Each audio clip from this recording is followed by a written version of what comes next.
नंद नंदन बोल पड़े कि ब्रह्म बंधुर्नहंतव्यो आतताई बधारहणः मयि भो भयमां नातं परिपाह्यानुशासनम्। बोले अर्जुन, ब्राह्मण कैसा भी हो वो वध के योग्य नहीं होता है, और आतताई कोई भी हो उसे कभी छोड़ना नहीं चाहिए। और ये आतताई है, एक तरफ कहते हैं मार दो, एक तरफ कहते हैं छोड़ दो। अर्जुन को समझने में जरा सी भी देर नहीं लगी, क्योंकि उस अर्जुन ने उस विषम परिस्थिति रणक्षेत्र में जो संपूर्ण गीता का ज्ञान लिया है, क्या अर्जुन को समझने में देर लगेगी? समझ गए अर्जुन और तुरंत गुरुपुत्र अश्वत्थामा की शिखा का छेदन किया। का ब्राह्मण की जो शिखा होती है ये तो सर्वोपरि होती है, और शिखा रहित जो ब्राह्मण होता है वो चंडाल और शूद्रवत होता है।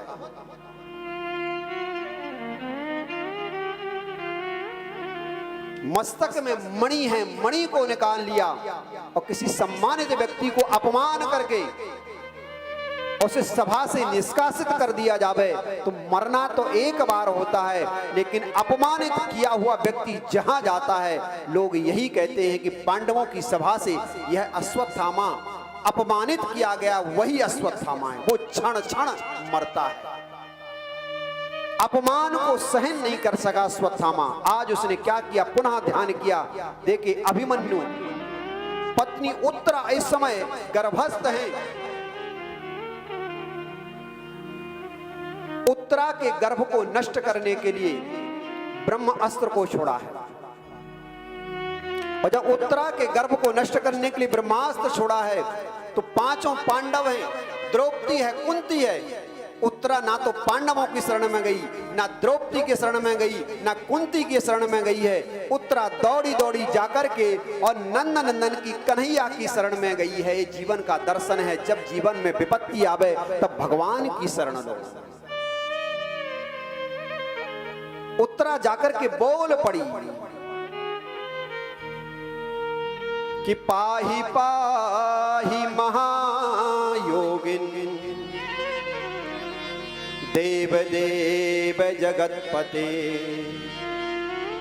कि नान्यं तद्भयं पश्ये यत्र मृत्युः परस्परम्। प्रभु मैं मरूं तो मर जाऊं, मेरे लिए अपनी चिंता नहीं है, लेकिन इस समय उदर में जो शिशु है प्रभु इसकी रक्षा करो। एक उत्तरा ये है जो कहती है कि गर्भस्थ शिशु की रक्षा की जावे, और एक आज की नारी वह होती है जो फूल खिलने से पहले ही उसे गर्भ में ही नष्ट कर दिया जाता है, जो प्रस्फुटित तो होता ही नहीं है, जो पल्लवित तो होता ही नहीं है, जो खिलता ही नहीं है, खिलने से पहले उसे तोड़ दिया जाता है। और फिर हम कहते हैं कि हम कृष्ण को पावें, और फिर हम कहते हैं कि हम राम को पावें, फिर हम कहेंगे कि हम भागवत की कथा करावें। तो कैसे वो भागवत की कथा सफल होगी, कैसे वो कृष्ण से मिलन सफल होगा, कैसे वो मंदिर में पूजन और अर्चन सफल होगा। नंद नंदन को यदि पाना है, उत्तरा कहती है प्रभु रक्षा करो, मैं मरूं तो मर जाऊं, लेकिन मेरे बालक को कुछ नहीं होना चाहिए। आज तक मेरे प्रभु किसी के गर्भ में नहीं गए हैं। बोले उत्तरा, 1 मिनट के लिए मातृभाव लाओ। अंगुष्ठ मात्र का स्वरूप बनाया है, उत्तरा के गर्भ में प्रवेश कर गए हैं, और अश्वत्थामा ने एक बाण पुनः छोड़ा है 5 पांडवों को नष्ट करने के लिए। तो यहाँ 5 स्वरूप में भगवान स्वयं परिवर्तित हुए हैं, उन पांडवों की रक्षा की है। और उत्तरा से बोलते हैं, उत्तरा स्वस्थ तो हो, प्रसन्न तो हो, कोई परेशानी तो नहीं? बोले नहीं प्रभु, कोई परेशानी नहीं।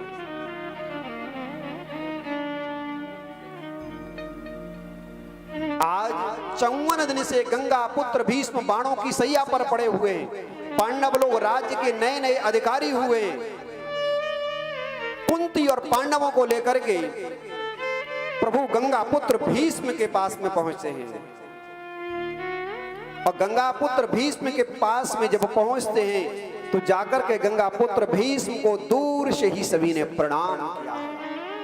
गंगा पुत्र भीष्म प्रमुदित तो होने लगे, लाला दूसरे को कैसे मान सम्मान मिले, यदि कोई ये सीखना चाहे तो तुमसे सीखना चाहे।